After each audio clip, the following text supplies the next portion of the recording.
Hi, this is an update of my last setup here for aquaponics. The smallest bell siphon here. This is the original plant. Cut off some stalks to try transplanting. Didn't really grow, but didn't really die off also.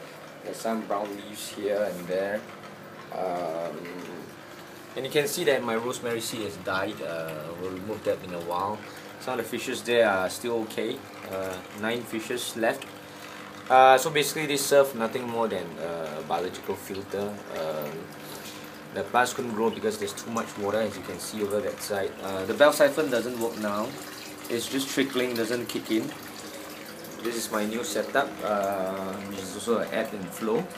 Basically you can see that I have some tilapia, 6 fingerlings.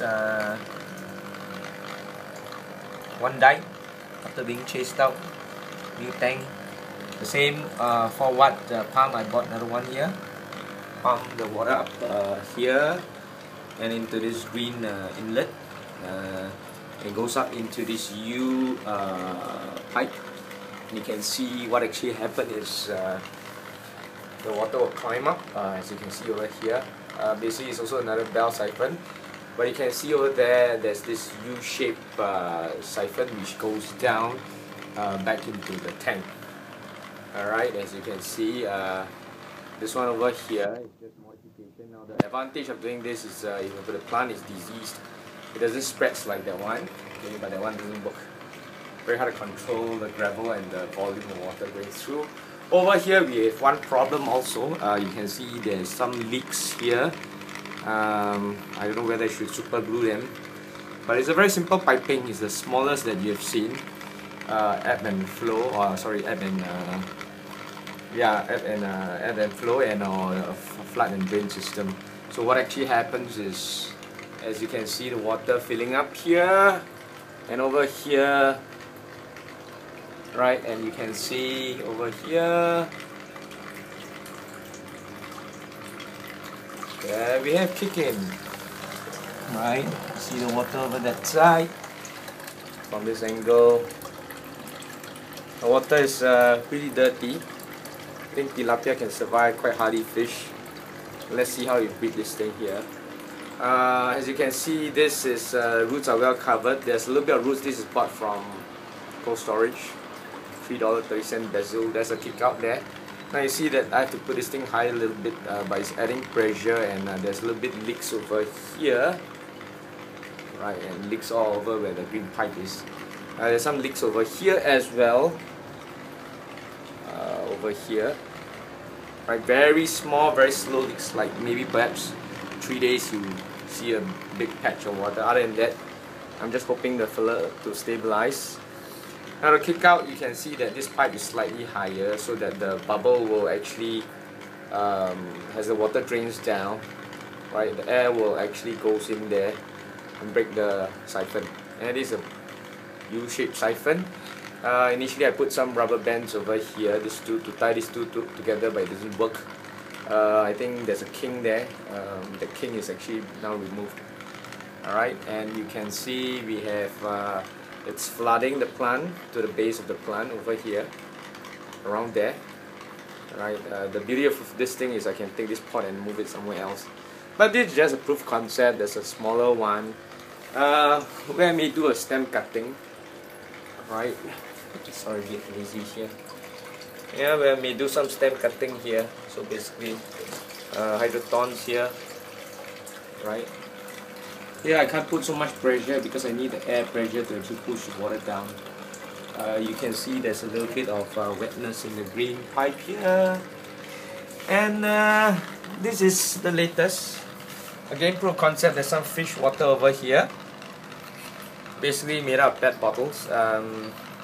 We have an air pump, a cheap air pump that pumps water, air into a specialty joint. Right. Watch when I actually block this thing off. Yeah, the other side has water over here. Right, the water actually goes in from here. You can see the T-joint, this actually goes in here, and the water is trying to move both ways, this way upwards, downwards this way, but because there's a slight kink, the bubble cannot, it's very hard to force it down. So basically water is going in and it's going up, and it's like not in water plugs, it's actually coming out and making this noise, and it's dripping, everything it, so to speak. A bit annoying for the noise. I put some river gravel there, small ones, and a little bit of the hydro clear, and my netting there to make sure that nothing that clogs up. I actually cut a hole this and inserted this nicely. This thing can be taken out you know, anywhere. It's a desktop hydroponics, if you will. The key thing is how to get fish water there automatically. Maybe a siphon or whatever it is, but I have come to trust that siphon, if not professionally made like this, proof concept it works, but once you have that done, if you want to grow it big, you have to do some mathematics, some measurements, some calculations to get it to work. Right now, this is my update to fish tank, the tilapia. Put some tilapia over here, so one or two, they fight here. Put one down here, he eats all the fruits of the other fish, so I decided to take the tilapia here. Well, if it dies, they want to fight, they die, that's their business. Right, so this is the fish tank. These 9, if they die off, that's it. This is just proof concept. There's an advanced filter here, nothing to grow down there. Everything's a mess. Water is still cleaner than the water in the tilapia, funny. Originally, this was using this here coral. I think it's making the water too alkaline. Right, and the plants cannot grow. Plants need a little bit of acid, maybe about 6.5 to 7, 6.5 average.